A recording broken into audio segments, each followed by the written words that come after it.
السلام علیکم۔ طوفانی بارش برسانے والا سسٹم کراچی میں داخل، محکمہ موسمیات نے کراچی والوں کو خبردار کر دیا۔ کیا آپ حالات حاضرہ سے آگاہی حاصل کرنا چاہتے ہیں؟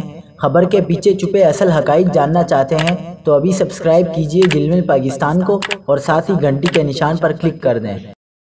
آپ کو بتاتے چلیں کہ ملک کے سب سے بڑے شہر کراچی کو سیاہ رنگ کے بادلوں نے اپنے گھیرے میں لے لیا اور شہر بھر میں تیز موسلادھار بارش شروع ہو گئی۔ کراچی میں ملیر، صدر اور دیگر علاقوں میں تیز بارش شروع ہوئی، جس کے بعد کورنگی، سنگر چورنگی، گلشن اقبال، گلستان جوہر، گلشن معمار، نارتھ کراچی، نیو کراچی، ناگن چورنگی، مسلم ٹاؤن، نارتھ ناظم آباد اور شہر کے دیگر علاقوں میں بھی بادل زور و شور سے برسنے لگے۔ بارش سے شہر کا موسم خوشگوار ہو گیا۔ محکمہ موسمیات کے مطابق نیا اسپیل آئندہ 3 روز تک بارشیں برسائے گا۔ اس سسٹم کے زیر اثر کراچی سمیت دیہی سندھ کے مختلف اضلاع میں غیر معمولی ہواؤں، گرج چمک کے ساتھ طوفانی بارشوں کا امکان ہے۔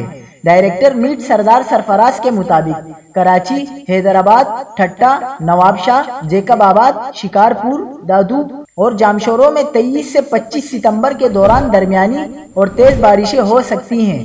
ڈائریکٹر محکمہ موسمیات نے کہا ہے کہ وسطی بھارت اور راجستھان میں 2 سسٹم موجود ہیں۔ ایک اور سسٹم خلیجی بنگال میں بن چکا ہے۔